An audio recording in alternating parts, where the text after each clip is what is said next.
My Mercedes GLE got totaled on Turo. If I had made one small mistake, I would have gotten 0. An unauthorized driver crashed my car. Normally, that's an instant claim denial.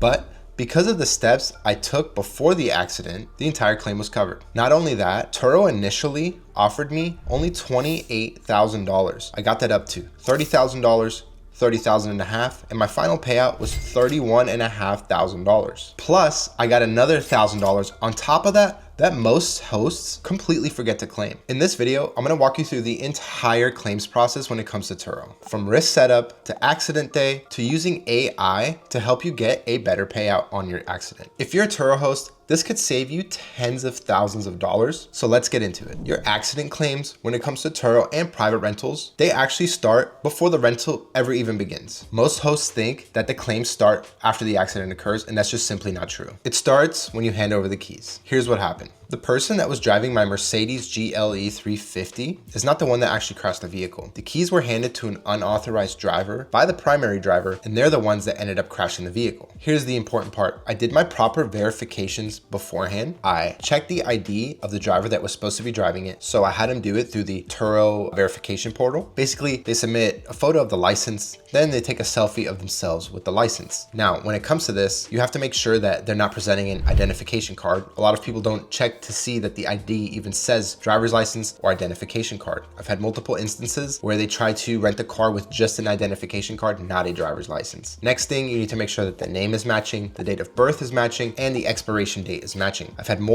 many instances where I've had to deny a rental because something is off. The name is not matching, date of birth is not matching, or the license is actually expired. In this particular case, this was actually one of my regulars, and I didn't know that she was gonna give the key to an unauthorized driver, but I ended up meeting her in person and handing the keys to her directly. That single step right there of verifying the license properly and making sure she was the one that actually picked up the car from the rental is what saved the entire claim. If I had knowingly given the keys to an unauthorized driver on her behalf, that would have thrown the whole claim out the window. I would have gotten $0. No payout. Game over. So rule number 1, if you don't follow Turo's terms of service perfectly, your claims are going to get denied. If you don't read the fine print and you miss one step along the way, you could have $30, $40, $50, $100,000 car get completely denied on a claim. A very important part of the process, besides verifying the license, making sure the proper person has the keys in hand, is your pre-trip documentation. Let me be blunt. Turo will use missing documentation against you. You have to remember, Turo is self-insured, so anything that they can do to not pay you, they will do it. If you miss a wheel, a bumper corner, the roof of the car, dash photos such as mileage, or the entire interior, Turo can reduce your claim, claiming that you didn't do proper pre-trip documentation. And so areas that are unphotographed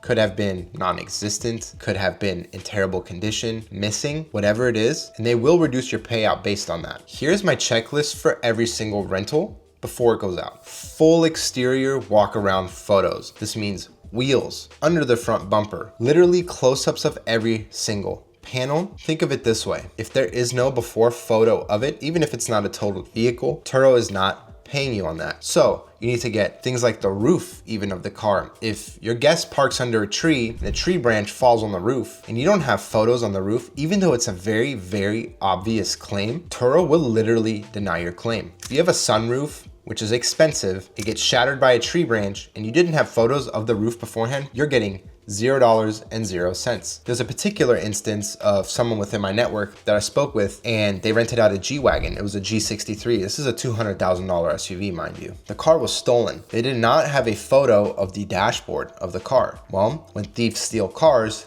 they removed the dashboard. There was severe damage, very expensive. They did not have a photo of the dashboard. Turo did not pay them for the dashboard because there was no before photo, even though it was an obvious instance of that rental. So you need to get every panel, you need to get all the windows, the windshield, the roof, underneath the front bumper, all parts of the interior, including the center console, glove box, cup holder, any screens, the roof from the interior, the ceiling, right? Especially if there's a sunroof. But if a milkshake explodes and it spills onto the roof, you're not getting paid for the interior ceiling damage if you don't have the proper pre-trip documentation. Odometer is very important, fuel level, anything that's gonna miss your bottom line, you need to make sure that you have pre-trip documentation of, and that is literally everything. A general rule of thumb for me, when I'm doing a Turo rental, with private rentals, I do my check-in process differently, but when it comes to Turo, I wanna have at least 100 to 130 photos of the car, 30 to 40 of them usually being the interior and the rest being exterior photos. If it's not photographed, it does not exist to Turo. That step alone protects thousands of dollars. Now let's talk about accident day protocol. This is exactly what happens when an accident actually occurs and how you handle that situation from the beginning of when you're notified that an accident has occurred in your vehicle. When the crash happened, I actually had the unauthorized driver contact me because the authorized driver forwarded my contact information. I did not yell at the guest. I did not say, well, you're not supposed to be driving the car. I focused on the matter of fact of the situation. First questions you always want to ask, is everybody okay? Now, the guest was actually taken away, well, the unauthorized driver was actually taken away in an ambulance, and so were the other parties, but nobody was seriously injured, just some minor checkups that they wanted to do at the hospital just to be safe. First things first, always make sure that everyone involved is okay. Ask that question before you start freaking out about your car. It goes a long way. Next, what I did in a calm manner, once I assessed that everybody was okay, I did not want communication with the unauthorized driver, so I went back to the original guest and I asked for all of the parties involved. What you want to do is you want to make sure you get all parties involved contact information. You want to make sure that you get a police report depending on the severity of the accident. If they back into a pole or something, and obviously the pole is not coming crashing down, but it made a little dent, you don't need a police report. It's common sense. But if there's another party involved, always try and push for a police report. It's just going to give you much more concrete evidence of what actually happened during a claim. I also asked from photos from the scene that were applicable. I also reached out to the opposing party a couple of days later to gather any additional evidence that would help me in my damage claim against the guest. Now, here's a very important part. The other party that was involved was actually not at fault. It was the unauthorized driver of my vehicle that was at fault in the accident. So what happened is the other party actually tried to contact my insurance. They made a claim against my insurance. Now I have commercial coverage on my vehicle, and rightfully so, it is off-trip coverage, so my insurance provider denied the claim, as they are supposed to do, because it was on a Turo trip and my insurance knows that. Therefore, Turo is held responsible for third-party liability claims. Turo is using what's called traveler's insurance for any excess liability. That way, they can just forward a claim over to Travelers and they will handle it there. When the car is actively on a Turo rental, if you have off-trip coverage, you can also use this for private rentals, this type of coverage, but that's not the focus of this video. Turo handles it when it's on a trip. My off-trip coverage is applicable when it is off a trip. So when I make a run to the mechanic, car wash, to a delivery location for a guest, that is when my commercial insurance actually covers the vehicle, or when it is parked at my location. The reason I mention this is a lot of people out there that do Turo put the cars on their personal insurance. It can get very ugly very fast if you do this. Imagine I had personal insurance on this vehicle. Well, they hit another party. What's going to happen now is the other party would have contacted my personal insurance instead of my commercial provider, and your personal insurance is not going to like you renting out your car, especially if you didn't tell them. Technically, it is classified as insurance fraud when you're withholding information from your insurance. Now, most insurance providers, nothing serious is going to happen. They're just going to deny the claim, but there is a good chance they will kick you off your insurance policy. What happens then, if you get kicked off your insurance policy, there's going to be some sort of record. The next time you try to get reinsured by another provider, they may be able to see that information. I have watched people go through this journey where they put it on their personal insurance, they get contacted after an accident, they get kicked off, they find another provider, happens again, they get kicked off again, and after that, nobody will insure them. So even for your own personal vehicles, you're gonna be uninsurable. This is definitely a situation that you want to avoid. So make sure that your insurance setup is correct from day one. Another mistake that hosts make frequently is letting the other party control the claim. I immediately tell all parties involved that the claim is going to go through Turo, and that is exactly how it's going to be handled. Whether it is for my vehicle or any third-party liability, it is going to be Turo's responsibility to handle this claim. And I will go ahead and coordinate with my adjuster or my claim specialist through the Turo claim. You don't want someone filing against your personal auto policy. You do not want someone trying to sue you directly, and you do not want confusion about who pays the claim. Control the process immediately. Now, there is another way to do this. Essentially what you can do is you can file your claim through Turo. You can put resolve with guest directly as you are figuring out if the guest has applicable personal auto insurance that could apply in the claim, rather than going through Turo and saving money on your deductible through Turo. What Turo is going to do is, if there is personal applicable auto insurance and you don't take care of it yourself, Turo is just going to get reimbursed by them regardless after they pay out. This is a very important step, but you need to make sure that you put the claim in through Turo right away. If you put resolve with guest directly, you get 20 days to change that. Now, if your guest ends up not having applicable personal auto insurance, you can revert the claim back to Turo, and Turo will then move the claim forward and they will deal with it. But you need to stay in control of that. So you can ask the guest, do you have any personal auto insurance? They will say yes or no. What you need to do is you need to go into the help tab within the Turo app. You need to see the rental agreement and see what the deductible is. A lot of guests, they decline coverage, or they choose, like in my case, a $3,000 deductible. What you're gonna tell them is, you're gonna wanna file this through your personal auto insurance, because your deductible on your personal auto policy is most likely gonna be a lot cheaper. It's going to be a lot more beneficial,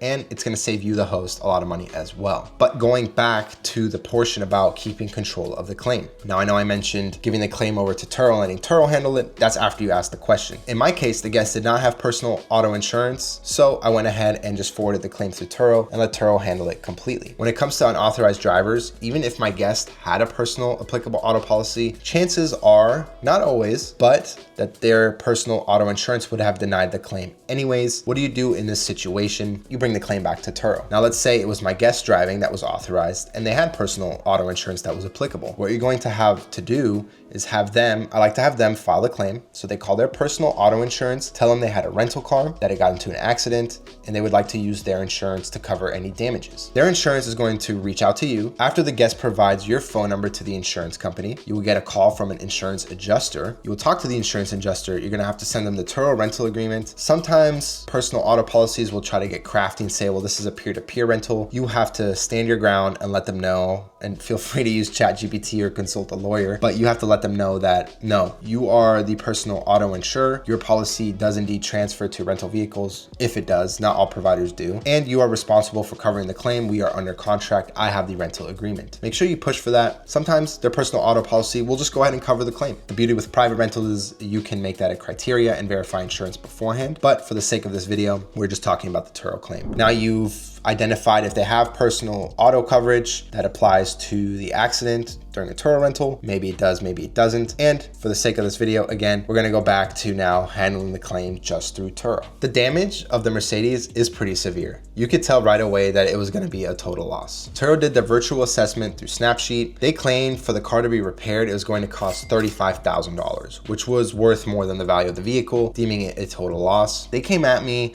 with a virtual valuation that they put through their third party, and they try to pay me just under $28,000. Typically, when it comes to private insurance, if there's a totaled vehicle, let's say the guest had a Geico policy and Geico is accepting responsibility for the claim, they would send me a valuation. I would do market research of cars in my area of the same spec, same options, and I would give price points. So they will try to lowball you. Let's say my Mercedes GLE is going for $25,000 on the low end. They would try to pay me $25,000. Then I would send them listings that are $35,000 in my area, multiple of them from reputable dealers, and they would probably meet me somewhere in the middle. Sometimes on the higher end, I've actually gotten very, very good payouts from personal auto policies by combating what's called the market value of the vehicle. When it comes to Turo, you cannot battle them on the market value of the vehicle, and this is very important. They basically give a pretty fair assessment of what the market value of the vehicle is. They don't particularly lowball you on that aspect, but you can't just give other listings and try to negotiate. Turo's gonna shut that down right away. What you have to focus on is missing options in your vehicle. They're gonna send you the valuation, and they're gonna have a list of all the options that your vehicle carries. What you have to do is, this is a very lengthy document because most vehicles nowadays, especially newer ones, have a ton of options. They're going to be missing options. Any Turo claim I've had for a newer vehicle that's been a total loss has always had missing options. Now that is how you're gonna get more money back from Turo. Most people will panic. They will just try to negotiate. Turo will not negotiate and they'll just accept the first offer. This is a big mistake. So what you need to do is you need to get the original build sheet or window sticker from the dealer for your vehicle. This is actually a step that you should take before purchasing a vehicle. If you're purchasing something a little newer and from, let's say, a Honda dealer or Mercedes dealer, a big